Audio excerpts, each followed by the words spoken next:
गरीब भाई की अमीर बहन। किशोर और पिद्दी दो भाई बहन थे। पिद्दी बहुत खर्चीले स्वभाव की थी। वो जितना कमाती अपने ऐशो आराम में पैसे उड़ा दिया करती। लेकिन किशोर समझदार था, घर को साथ लेकर चलना जानता था। अपनी बहन के जितना कमाता तो नहीं था, लेकिन फिर भी वो किसी तरह घर का खर्च चला लेता था। एक दिन पिद्दी किशोर से कहती है, किशोर, तुम थोड़ा ज्यादा क्यों नहीं कमाते? मेरे दोस्त रोज मेरा मजाक उड़ाते हैं। अरे बहन, मैं कोशिश तो कर रहा हूँ। अच्छा सुनो, अगले महीने रक्षाबंधन है, मुझे सोने का हार चाहिए, इससे कम कुछ भी ना लूंगी। अरे दिला दूंगा बहन। किशोर को पूरी रात नींद नहीं आती। उसके दिमाग में बस ये चल रहा था कि उसकी माली हालत इतनी बिगड़ चुकी है, अब वो सोने का हार कहाँ से लाएगा। अगले दिन किशोर सुबह सुबह घर से ये बोलकर निकल गया कि पिद्दी, मैं गांव से बाहर जा रहा हूँ, कुछ दिन घर नहीं आऊंगा। किशोर ने अपने काम के साथ साथ फेरी में कपड़े बेचने भी शुरू कर दिए, जिससे वो ज्यादा से ज्यादा पैसे कमा सके। रात में वो एक बिल्डिंग की चौकीदारी भी करने लगा। अपने काम से थोड़ा बहुत समय निकालकर बस कुछ घंटे की नींद ले पाता था। और कब वो कुछ दिन एक महीने में बदल गए और रक्षाबंधन भी आ गया, पता ही नहीं चला। लेकिन किशोर अभी तक घर वापस नहीं लौटा। जहां वो काम करता था, पिद्दी के नाम का गुल्लक रखा हुआ था। किशोर ने उस गुल्लक को फोड़ा और सारे पैसे इकट्ठा करके एक सोने का हार खरीद लिया। घर में पिद्दी किशोर का इंतजार कर रही थी। तभी किशोर आता है। कहाँ चले गए थे? 4 दिन का कहा था और 1 महीने से पता नहीं कहाँ गायब हो गए थे। मैंने बस एक हार मांगा था और तुमने तो घर ही छोड़ दिया। अरे मुझे थोड़ा काम मिल गया था। कुछ नहीं, सब समझती हूँ, बहाने थे तुम्हारे। अपनी बहन के लिए इतना भी नहीं कर सकते, कैसे भाई हो? चलो यहाँ बैठो, राखी बांधती हूँ। पिद्दी ने किशोर को राखी बांधी। वैसे ही किशोर ने अपनी बहन के हाथ में सोने का हार रख दिया। उसकी खुशी का कोई ठिकाना नहीं था। वो मिठाई खिलाए बिना ही नेकलेस लेकर चली गई और शीशे के सामने अपने गले में हार रखकर देखने लगी। किशोर ने लड्डू उठाया और खुद ही खा लिया। ऐसे कई साल गुजर गए। एक दिन पिद्दी की नौकरी छूट गई। अब वो पूरी तरह किशोर पर डिपेंड हो गई थी। आए दिन किशोर को अपने महंगे महंगे शौक गिनाकर उससे पैसे मांगा करती थी।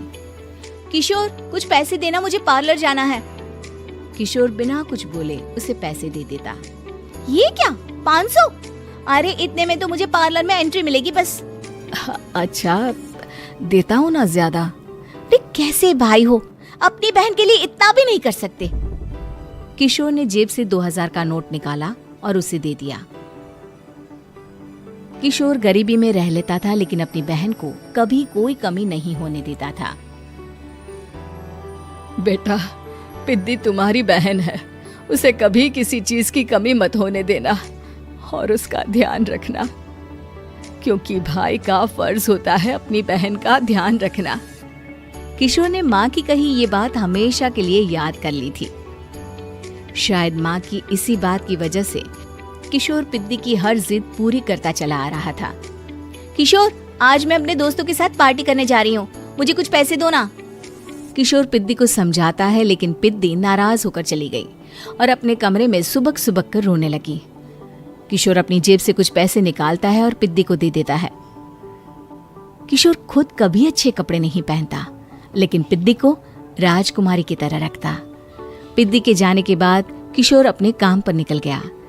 एक तरफ पिद्दी अपने दोस्तों के साथ मस्ती कर रही थी, तो वहीं दूसरी तरफ किशोर पैसे कमाने के लिए कड़ी मेहनत कर रहा था। कुछ और दिन ऐसे ही बीत गए। एक दिन पिद्दी एक लड़के को लेकर घर आई और उसे किशोर से मिलवाया। किशोर, मुझे इस लड़के से शादी करनी है, लेकिन इनके मम्मी पापा बोल रहे हैं कि उनको दहेज में एक कार चाहिए, तभी वो मेरा और पंकज का रिश्ता कबूल करेंगे। लेकिन बहन, कार खरीदना कोई सब्जी खरीदने के बराबर तो नहीं है। अरे कैसे भाई हो तुम, अपनी बहन के लिए इतना नहीं कर सकते? देखो, मैं ज्यादा इंतजार नहीं कर सकती, तुम्हें 1 साल में मेरे लिए कार खरीदनी ही होगी। अच्छा पंकज, एक काम करो, कल तुम अपने माता पिता को घर बुला लो, मैं उनसे तुम्हारे और पिद्दी के रिश्ते की बात कर लेता हूँ। अगले दिन किशोर के छोटे से घर में पंकज और उसके माता पिता आते हैं।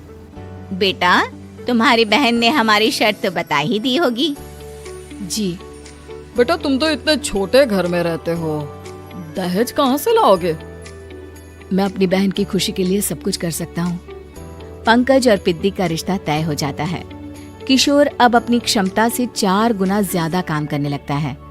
सुबह सबके घरों में न्यूज़पेपर फेंकता, दिन में मजदूरी करता और रात में चौकीदारी करता। खूब मेहनत करके किशोर ने अपनी बहन की शादी के लिए पैसे जुटा लिए। उसने अपनी बहन के लिए कार खरीद ली। जब वो पिद्दी के ससुराल वालों से मिलने गया तो उन्होंने किशोर से और पैसों की मांग की। इस बार किशोर हार चुका था। पिद्दी माफ करना, मैं तुम्हारी शादी उस लड़के से नहीं कर सकता। वो लालची लोग हैं, उन्हें सिर्फ पैसों से मतलब है। देखो किशोर, मैं पंकज से ही शादी करूंगी। क्योंकि पिद्दी ने तो किशोर की बात न मानने की जैसे कसम खा रखी थी। किशोर ने पंकज को घर बुलाया। पंकज, तुम अपने माता पिता को समझाते क्यों नहीं हो? भैया, वो हमारी शादी के लिए मान गए, मेरे लिए तो यही बहुत बड़ी बात है। हम एक काम कर सकते हैं, दहेज की रकम में से कुछ पैसे मैं आपको दे देता हूँ। अरे लेकिन समाज वाले क्या कहेंगे? अरे जब दुनिया को पता चलेगा तब ना। अच्छा, कुछ पैसे मैं अपने मालिक से कर्ज में ले लेता हूँ। कुछ पैसे पंकज देता है, कुछ वो कर्जा लेता है और अपनी उम्र भर की कमाई वो अपनी बहन की शादी में लगा देता है। आखिर में पंकज और पिद्दी की शादी हो जाती है। पिद्दी की विदाई के बाद किशोर बिल्कुल अकेला पड़ जाता है। अब उसका कमाने में भी मन नहीं लगता। उधारी वाले रोज घर में आकर बैठ जाते हैं। अरे किशोर, अब तो पिद्दी की शादी को 5 साल हो गए, अब तो हमारा पैसा लौटा दो। चाचा, पिद्दी के जाने के बाद किसी भी काम में मन नहीं लगता। अरे तो हमारा पैसा कैसे वापस मिलेगा? जी, कुछ करता हूँ मैं।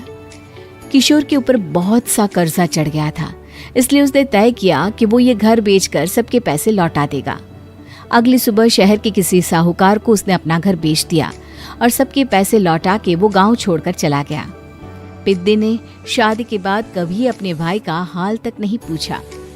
किशोर को फर्क नहीं पड़ता था, बस ससुराल में उसकी बहन खुश है ये जानकर उसे खुद की खुशी मिलती थी और ये सोचकर कि उसने माँ से किया हुआ वादा पूरा कर दिया।